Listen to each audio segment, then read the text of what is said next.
What is something you spend a ton of money on that the vast majority of people never would?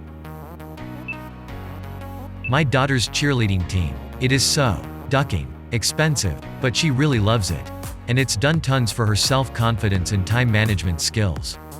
Plus, I never hid from her the struggles to find the money. I donate my plasma to help pay for the travel expenses, so she really appreciates being able to be on the team. This is her last year and I'm surprised to find I'm actually a little sad. I coached for 2 years and we didn't even compete in Holy Duck.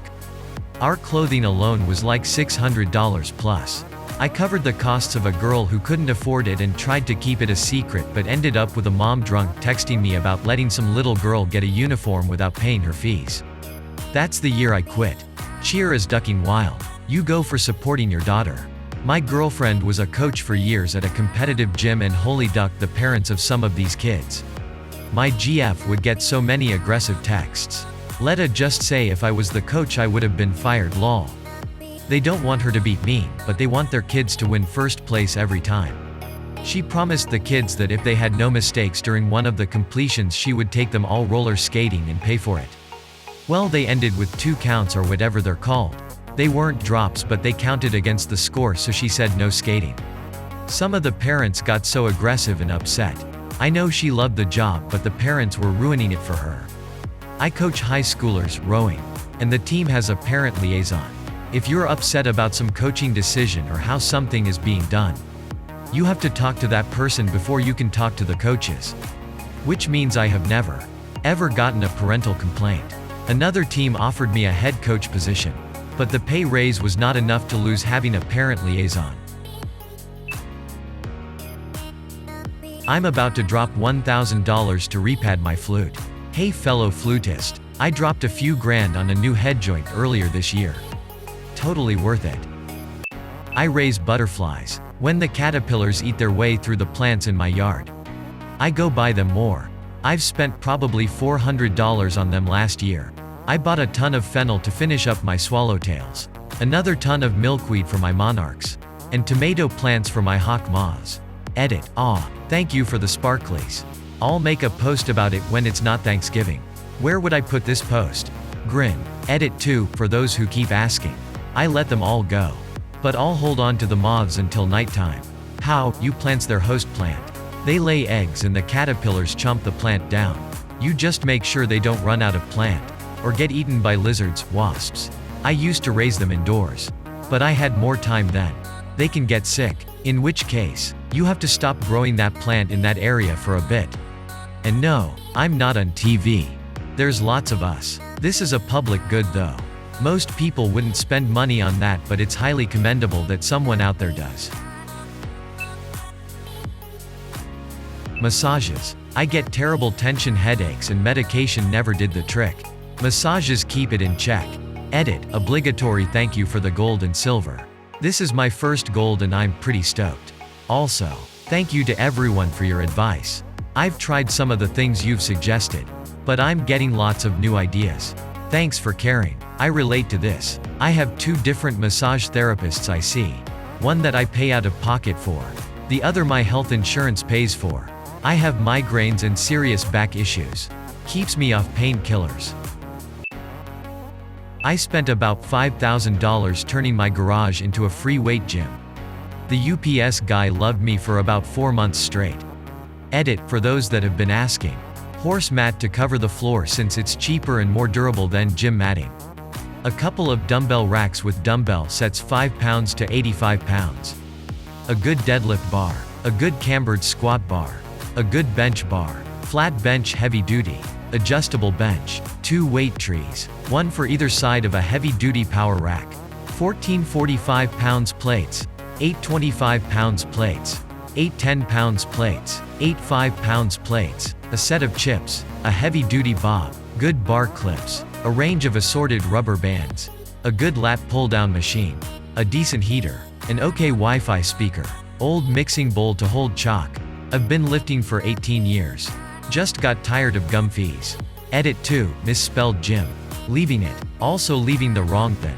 Edit 3, horse Matt and the UPS guy have a lovely relationship in the far away land of improper than. soon to be expecting their first child gum. How did it cost you $5,000 if the weights are free? Edit. Wow, thank you everyone who upvoted and sent rewards my way. I didn't think so many people would see my comment, but I'm glad it put a smile on your face. Well, happy holidays everyone. Dad DDDDD. Fermentation equipment. I love fermenting stuff. I made a fermented cranberry soda for this Thanksgiving. Edit. Oh wow, I didn't expected this response. Thanks for the award. I have a small setup RN, but it's on my plans to expand it. I mostly do non-alcoholic beverages like sodas, Tepache and kombucha. For the cranberry soda I just used a cup of ginger bug and made a cranberry sauce with orange and natural cranberries. Then I just added water, probably like 1.5 liters, and let it ferment for 5 days. After that I bottled the soda and did a secondary fermentation for 2 days in a dark, hot environment, and after that I left it on the fridge for a day so the gas settles and prevents spillage. Insulin. If you're close to the border, come to Canada. It's a bit cheaper here. Thanks for the medical advice. You, bloody_vaginal_spray.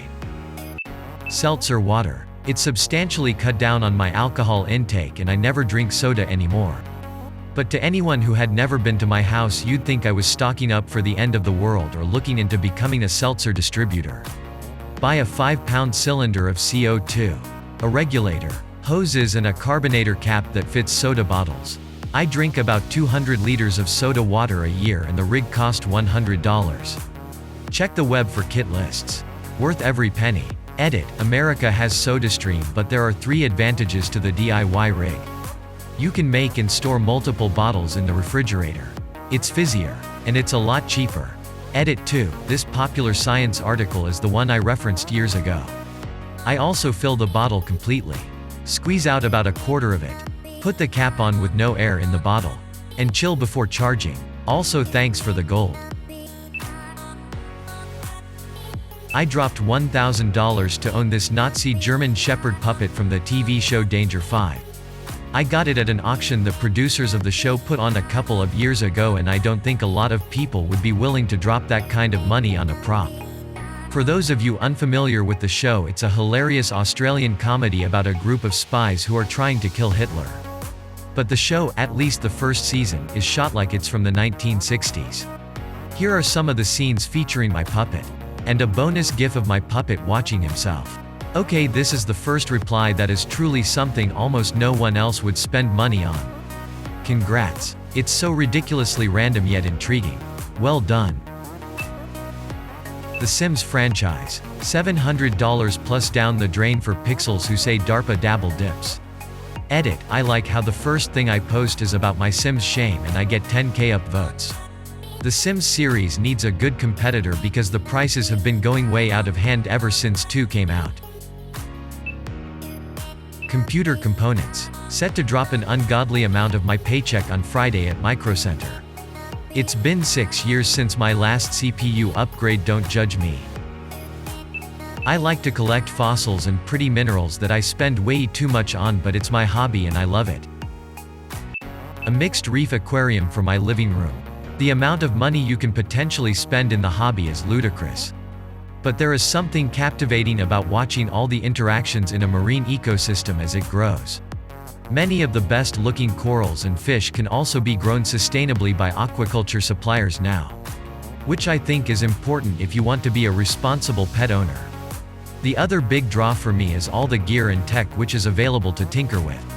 From Proshant skimmers to pumps, powerheads, refugiums, reactors, and dosing equipment, you could spend thousands if you wanted. And that's nothing compared to the cost of some specialty fish or corals with really radiant colors. Yarn and knitting needles. Edit. LMAO. It's funny how we all unanimously agree that we have already spent way too much on yarn we don't use but would absolutely spend insane amounts of money on more. For those of you wondering, yarn can get expensive. I've spent easily $120 on my current project and it's only 1/4 of the way done, lol. And if you're in the US, put your phone down for a few minutes and have a happy Thanksgiving. Chicken shawarma. Can't get enough of that damn white sauce. Chicken feed. Those little buggers are just stomachs covered in feathers. I was going through 200 pounds a month for a while.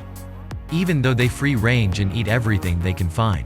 I live out in the country and somehow adopted 4 wild hens that came over from my neighbor's flock. I tried to domesticate them, but they just decided to free range all over my yard. I was emotionally invested at this point. I have 6 ducks and damn it wanted some chickens to pet. So I bought 3. They became wild free rangers with the rest, and suddenly about 8 more showed up.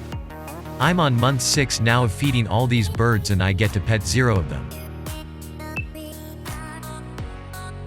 3D printer. It's amazing. Edit, Bulbasaur pot tax. Edit 2, the model.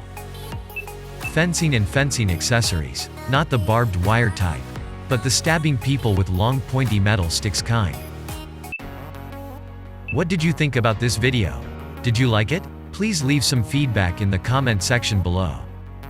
You can always check out my other videos for more curated content just like this. Thanks for watching. See you next time.